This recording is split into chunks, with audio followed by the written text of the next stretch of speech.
Magandang araw mga kaibigan. Bigyan natin ng reaction opinion itong post ni Joselito Kakilala. Kilala ko siya. Contemporary ko siya. He's a PMAer General. May magandang post niya. Kaya lang maanghang ang salita para kay Senator Ping Lacson, kapwa nila PMAer. Sabi dito, Senator Panfilo Lacson is quibbling. Ano yung quibbling? Tinignan ko sa Google yung fighting, objecting over trivial or small matters. It is painful. Sabi niya, no, infuriating to watch Senator Panfilo Lacson, once revered as a man of steel nerves, hesitate at the precise moment the nation demands courage. Diba? Ang motto ng mga PMAers, courage, loyalty, integrity. Sa panahon na dapat magpakita ng courage si Senator Lacson sa PMAer, wala daw, hindi niya nagawa. This is the same Lacson who, as chief of the PNP, stood unflinching before hardened criminals and corrupt officials who ruled through fear and intimidation. Yes, as PNP chief, saludo ako dito kay General Ping Lacson. But ngayon, nag-iba. Yet today, as chairman of the Senate Blue Ribbon Committee, he appears to falter before the stance, baho, of the multi-billion peso ghost and substandard flood control projects that have bled the Filipino dry. Over and over, we are fed the same excuse. Walang resibo directly linking Speaker Martin Romualdez as the mastermind.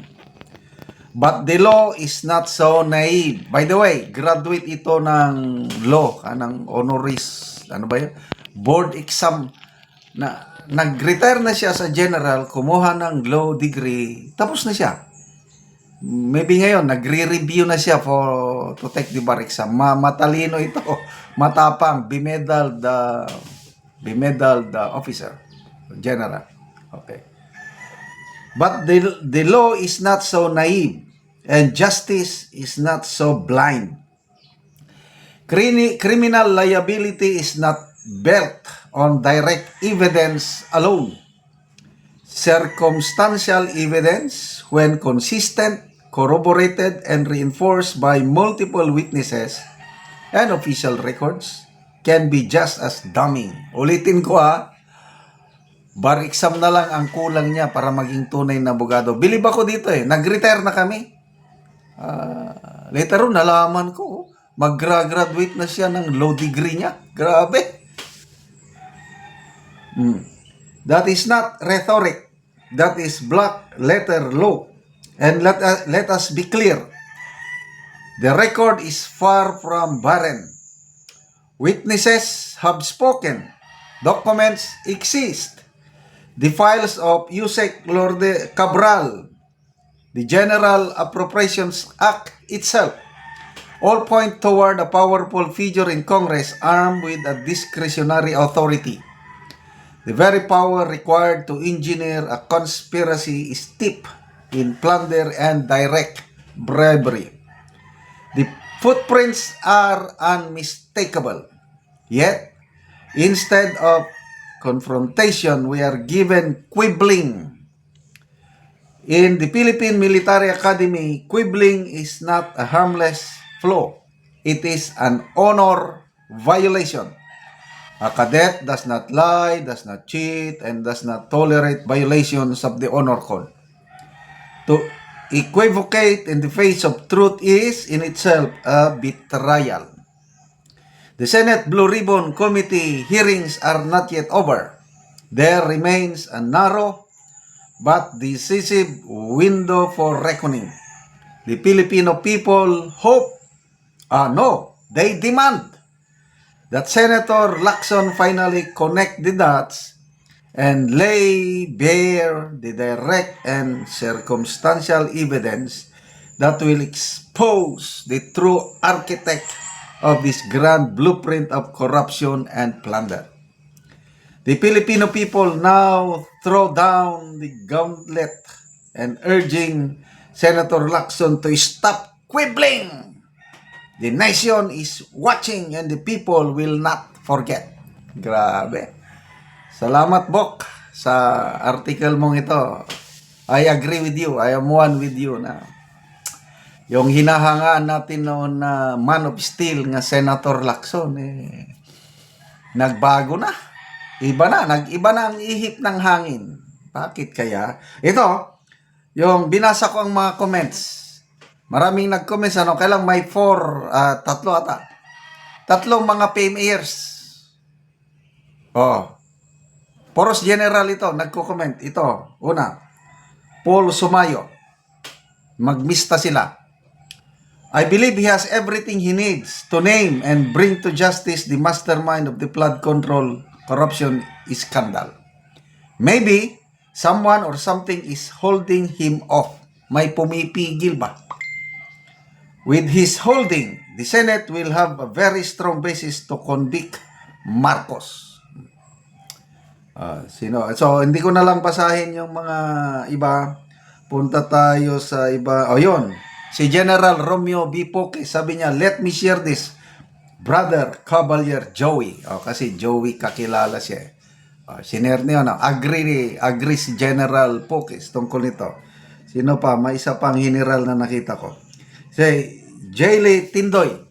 I think magmimista sila ni General kakilala. Indeed, Senator is quibbling big time. Anyway, sana mabasa ito o makarating ito kay Senator Lacson.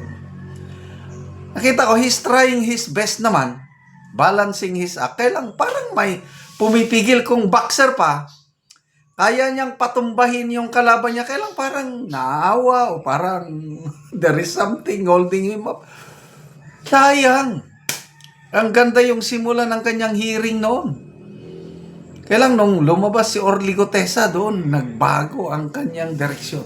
Sana mabawi pa. Sana magpakitang gilas si Senator Lacson. A premier, courage, integrity, loyalty. Dapat ang loyalty niya sa Diyos, sa tao at sa bayan, hindi sa mga politiko kung sino man dyan.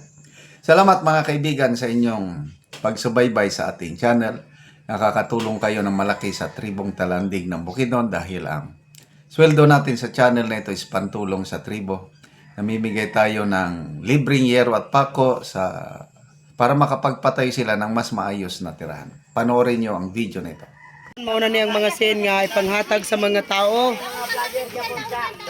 So, dagan-dagan yod nga yero ang atong nahatag dinhi.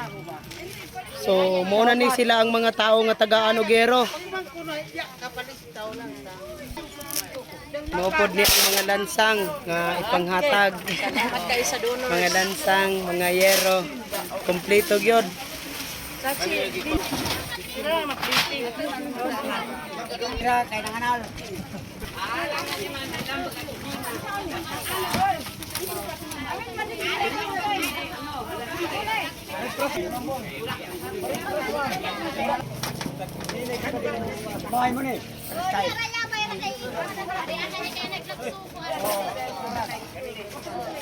Butangan og pangalan sa kada isa. Tag-iya.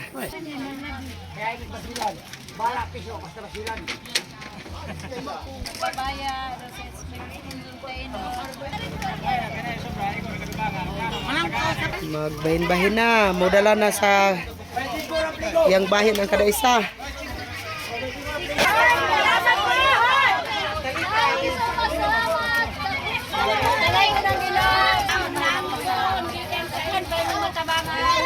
Baintiutso ka pamilya ni sila.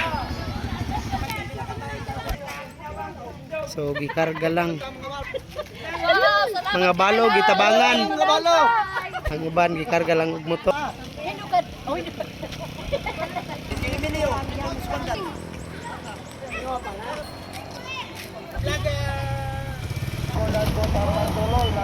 Hey, kisa bulik ko. Hoy!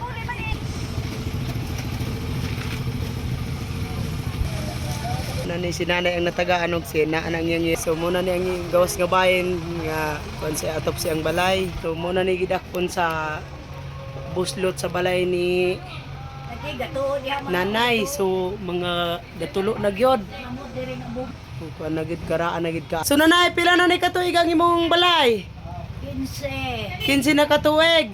So pila na imong edad nanay? Ito. 82 na ka. So balo na ka nanay. Nabalo na. Oo. Pinsin makatuig siya. Mm. Salamat. Salamat sa Diyos. Oo, nagpasalamat si nanay sa Ginoo nga tagaan siya. Sige, salamat nanay.